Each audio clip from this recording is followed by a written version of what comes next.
All right, I'm going to kind of quickly talk through section 10.1 just in case you didn't read the textbook and want some information to use for your graphic organizer. I'm going to backtrack a little bit and go to the election of 1824, where there are four candidates, including John Quincy Adams and Andrew Jackson. Both names should be pretty familiar to you. Jackson got the majority of the votes, but he didn't get over 50%, which is what the Constitution at the time required. So the House of Representatives got to decide who would be president. And they didn't pick Andrew Jackson. Instead, John Quincy Adams, made a deal with Henry Clay, who was the Speaker of the House. You might remember him from the era of Good Feelings and the American Plan, the American System. Clay wanted to make sure that the House was going to vote for John Quincy Adams to be president. Clay, in return, would become the Secretary of State, which was kind of a really big deal. So, just like Aaron Burr, Andrew Jackson loses the election, and he's very, very upset about it. John Quincy Adams, our sixth president of the United States, was introduced in Chapter 9, but he is the son of President John Adams and Abigail Adams. He becomes a leader of the Democratic Republican Party, and he really just wants to continue those policies of James Monroe, especially with the American system. He wrote the Monroe Doctrine, which said that Americans didn't want Europeans interfering. And overall, John Quincy Adams is a pretty smart guy. On the other hand, the other candidate was Andrew Jackson, who became our seventh president. His nickname was Old Hickory because during his time in the Army, people said that he was as stubborn as a hickory tree. Hickory wood is really, really tough. It doesn't break very easily, and Andrew Jackson doesn't really compromise. He's a pretty tough guy. He's from Tennessee, which in the early 1800s was like the Wild West, this frontier. He was a war hero from the War of 1812, and he created the modern Democratic Party, the same Democratic Party that we have today. I'm going to talk about Andrew Jackson's early life because I think that it's really sad and tragic. Andrew Jackson was not very old when the American Revolution was taking place. When he was 14 years old, he and his brother had both joined the American Army, the Continental Army, to fight for George Washington. Both he and his brother are captured by the British when they're campaigning, when they're fighting in the South. The British put them both on this prison ship, so it's just like outside of Charleston, South Carolina Harbor. That's where they kept all of the American prisoners, and a lot of the prisoners got really, really sick because they were confined really close together. So both Andrew and his brother got smallpox while they were on that British ship. The British didn't really let doctors or anyone come in and take care of the sick people, so it looks like both of the boys are probably going to die until Mama Jackson comes. Andrew Jackson's mother hears that both of her sons are locked in this prison ship. She travels across the frontier, finds her sons in Charleston, and pleads and begs the British until they eventually let the boys go. And what she says is, they're both almost dead. Please just let me take them home so I can bury them. On the way, when Mama Jackson is trying to take Andrew and his brother home, Jackson's brother, his older brother, dies of smallpox. But then because his mom was taking care of him, his mom also got smallpox and she died too. So Andrew, after the Revolutionary War is over, has to make his own way back home to Tennessee. He didn't have a dad, his mom is dead, his older brother is dead, so he grows up all on his own. And he doesn't always make really good choices. He gambles, he spends a lot of time in saloons, he wants to be like this tough macho guy, he wants to fight everybody, he's in a lot of duels, so he has like bullets all over, like lodged in his body. He's a really tough guy. And he doesn't really see the need to go to school and read, and there's not a lot of schools in Tennessee anyways at the time. So he kind of like makes up for not knowing things by being really, really tough. All right. So Andrew Jackson's life is a hot mess until 1794, when he meets this lady named Rachel Donaldson. And this is a picture of Rachel up here when she's much, much older. So Andrew Jackson meets Rachel and he says, oh wow, she is hot. And he instantly falls in love with her. Rachel is much quieter. She convinces Andrew Jackson that fighting is not a good thing to do, that he needs to stop gambling, that he needs to learn to read and become a respectable person. And so this seems like a really great relationship, except that Rachel was already married. Her first husband was really, really abusive, and she had wanted to get a divorce for a really long time, but her first husband wouldn't divorce her until Andrew Jackson is on the scene. And eventually, Rachel and her first husband get a divorce. They both believe that Rachel is divorced when they get married. That's going to become a whole big thing.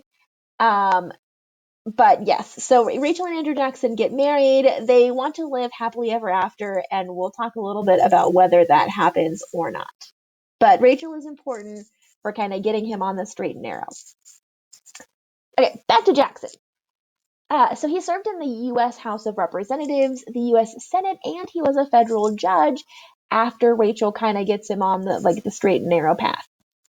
He's a war hero. He led the U.S. in the Battle of New Orleans, which was the last battle of the War of 1812. And then after that, he fought the Seminole Native Americans in Florida, which he did without President Madison's approval, but it did help the U.S. get Florida. So thanks, Andrew Jackson. All right. By the time Jackson is ready to try to become president again, there are some big changes in the U.S. because of the American system. We have three big regions that develop. The two most important are the North and the South, and you'll hear a lot about those when you get to 8th grade next year. In the North, there's a whole bunch of factories, and people want to get independence by working, especially teenage girls. In the South, there's not a lot of small farms anymore, but there are a lot of big plantations. The really sad news is that because there are more plantations, it means that there's this expansion of slavery. So even though more slaves are not being brought over from Africa, people in the South are still finding a way to continue and expand slavery. And that will also be a really big part of 8th grade, how sad that is and how the U.S. actually ends up getting rid of slavery. Even though there are some bad changes, there are also some really good changes. So because of the American system, people start to feel like only really, really rich people get to make decisions in the government. Those people founded a brand new political party, the Democratic Party, in 1828. This is the same Democratic Party that we have today. Andrew Jackson became that candidate that they had to represent them. And that's because he was an ordinary person. He didn't grow up in a big fancy house. In fact, his childhood was pretty rough. He didn't go to college. In fact, he didn't even know how to read for a really long time. And he's kind of like this self-made man that he had these challenges, but he overcame them to become this really successful and wealthy person. So if Andrew Jackson can go from a nobody to a hero, then maybe anybody can. People form what's called Jacksonian democracy, where states change the requirements for voting. You no longer have to own property to vote, which means a lot more people could vote. However, the requirements were still that you had to be a white man to vote, which means that most Americans, including women, African Americans, Hispanic Americans, Native Americans, and pretty much everybody else, still couldn't vote. Another really great change is that political parties held nominating conventions. Today, we still have nominating conventions, the Republicans and the Democrats. Instead of having a few people in a room pick the candidates to be president, all party members get to vote. And that's why we have primaries and caucuses, so that members of political parties, can vote for who they want to become presidential candidates. In the upcoming election in November, we have two candidates, Donald Trump and Joe Biden, which were picked from these nominating conventions. All right. The Democratic-Republican Party splits in 1828. Like I just said, Jackson supporters become the Democrats, but we don't have the Republican Party yet. We have the National Republican Party, which is more commonly called the Whig Party. In 1828, Jackson and John Quincy Adams go head-to-head again in this presidential election. It's a very, very, very personal election. The Whig Party, and this is where the sad story of Rachel Jackson is going to come back, the Whig Party uncovers some dirt on Rachel Jackson, and they find out that even though Rachel and Andrew Jackson both were like 97% sure that Rachel and her first husband were divorced, technically her first husband didn't sign the divorce papers when she and Andrew Jackson got married. So the Whig Party and John Quincy Adams said some really nasty things about Andrew Jackson and Rachel. They called her a bigamist, which just meant that she was married to two people at one time. And it becomes kind of this big thing. They call her a lot of not school appropriate names. And Rachel Jackson feels really, really bullied by all of this, and rightfully so.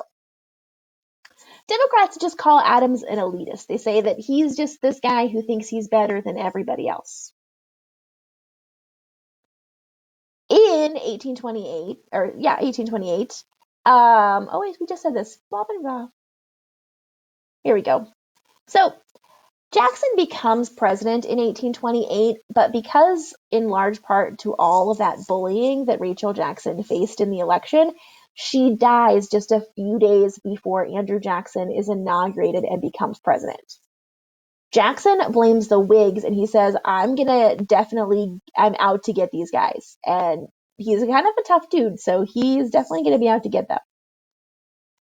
Despite how sad Andrew Jackson was, his inauguration was kind of a huge deal.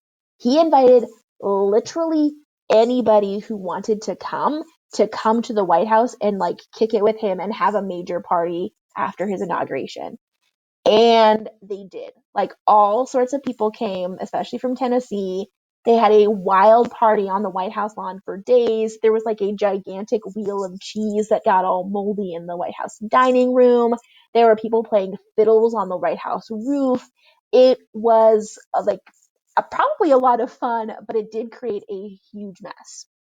So all of the Whigs claim that Jackson and his supporters, they have no manners, that they're rude, and they don't know like how the president should act. Their attacks are going to get a little bit more heated once Jackson finally gets started.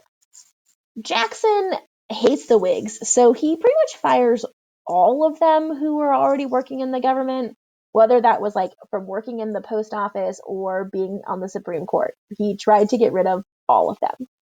And instead, he created something called the spoils system. The spoils system is this idea that whichever political party is in charge is going to give their supporters jobs.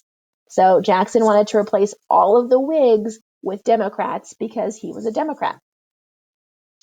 Jackson also completely ignored the presidential cabinet and instead formed what he called a kitchen cabinet, which was just a group of his friends who gave Jackson advice on what to do. And they just met in the White House kitchen and grabbed some snacks and talked about what the government should do. It wasn't the official cabinet that was approved by the Senate. And a lot of the people in the kitchen cabinet didn't have any experience with government. So they were really just trying to convince Jackson to do what would be best for them personally and maybe not what was best for the whole country. Even though this is a huge mess, Martin Van Buren becomes Secretary of State, and spoiler alert, he later becomes president, which is going to be kind of a big deal. Okay, that's your rundown on section 1. I'll give you a shorter rundown on section 2 next week.